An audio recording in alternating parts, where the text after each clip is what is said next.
Meron po tayong kasabihan, pagkahaba-haba man daw ng prosesyon, ang tuloy din ito ay sa simbahan. Nauna na book yung church kesa sa engagement. Actually, nag-start lang siya nung si ate kasi bumisita sa in-invite sa kasal ng friend niya.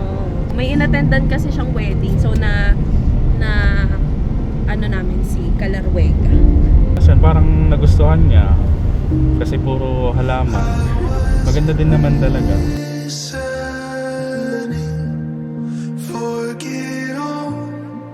Kapag daw ito ay tunay na pag-ibig, ang hantungan daw ng tunay na pag-ibig, altar. Yan ang dahilan kung bakit naririto kayo, Christian Allen at Alexis Ann, sapagkat kayo'y nagmamahalan.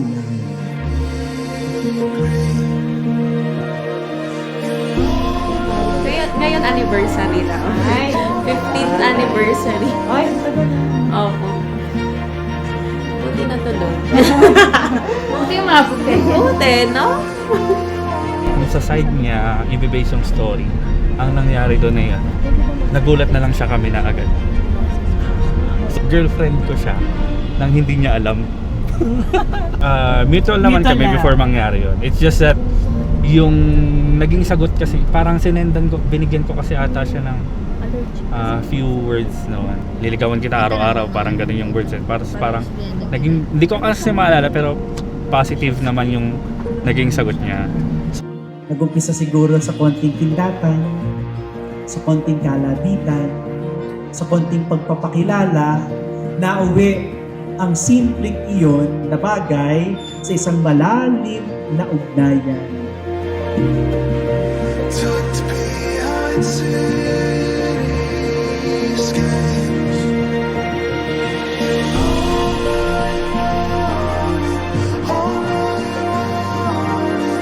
So, unang-unang kita po, first year high school. May nagpapabigay ng bouquet sa akin. Pinapabigay ng isang classmate niya. Tapos, sa kanya pinapaabot. Tapos, yun na nag-usap kami kung kailan niya ako unang nakita. Nagbigay pala siya ng bouquet sa akin, pero hindi galing sa kanya, galing sa friend niya. Kasi yun po yung una talaga namin. Tapos parang isa sa mga naging way ko para makuha yung number niya is through that.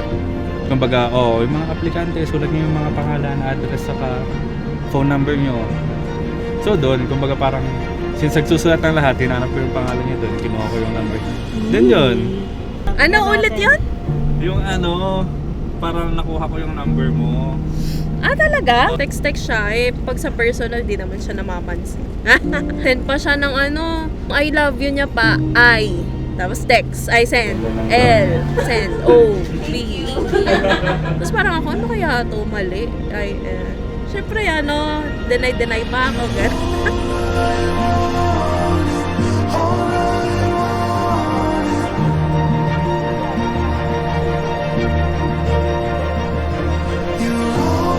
Bigat? Gawin ko naman.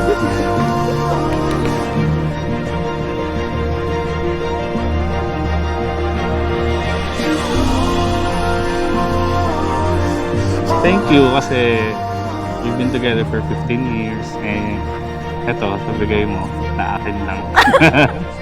Yun, thank you din for the past 15 years. Sana tumagal pa. Ikaw naman, Alexis Ann, ano naman ang una mong naramdaman nung nakita mo si Christian Allen? Kinilig ka ba? Prayer vigil yun. Kumbaga, magpipray kami tapos after some time pahinga.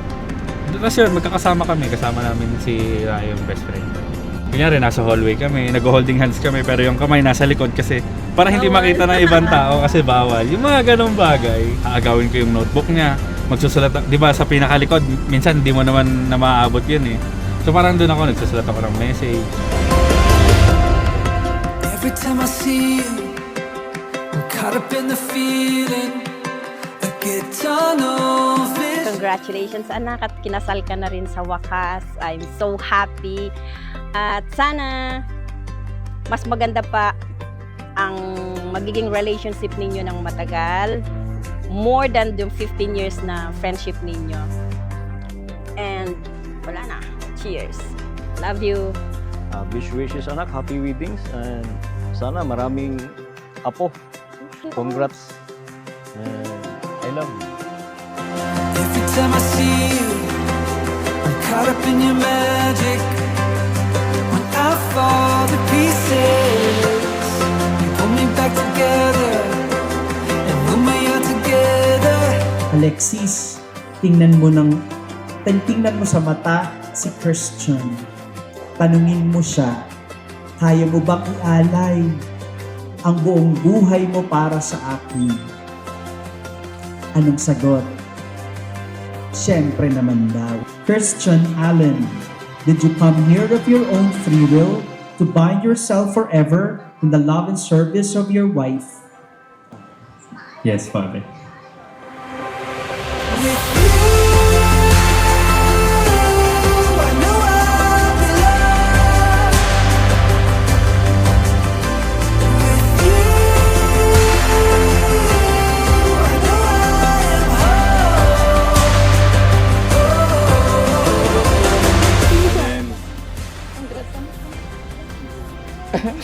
Alo, para sa akin, mag-aasawa ka, hindi ang pag-aasawa, hindi para ka nagluluha. Yan ha, magbigayan kayo, give and take. Tita, simula nung nawala si Mama. Oh, pahinga. Wala, thank you, yun lang. Para wala nang iyakan.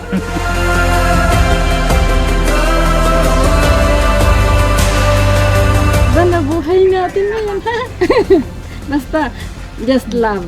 Love lang, ha? Wala nang iba. Thank you. Ganun lang din po. Thank you lang din po. Every time I see you, I just wanna feel you. Pull me closer. Ikaw naman, Christian, tingnan mo ng mabuti si Alexis. At tanungin mo din siya, kaya mo din bang ialay ang buong buhay mo para sa akin? Alexis Ann, did you come here of your own free will to bind yourself forever in the love and service of your husband? Yes, Father. Anong sagot? Oo naman daw, tuloy po ang kasal.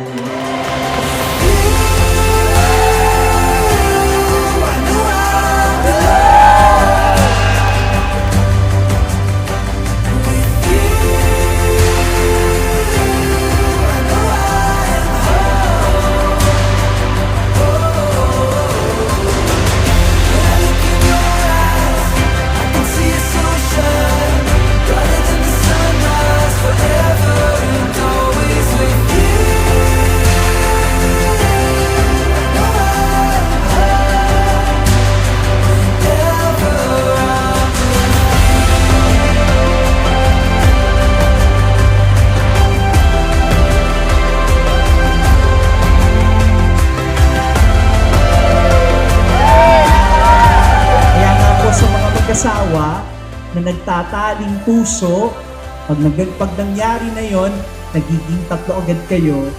Ang Diyos ang nasa taas, siya ang pumapagitna sa inyo at siya din ang matibay na pundasyon ng inyong samahan. Upang sa ganon, you'll be true to the vow that you will say today, that you will love one another in good times and in bad, in poverty and in plenty, in sickness and in health, to love you and honor you all the days of my life.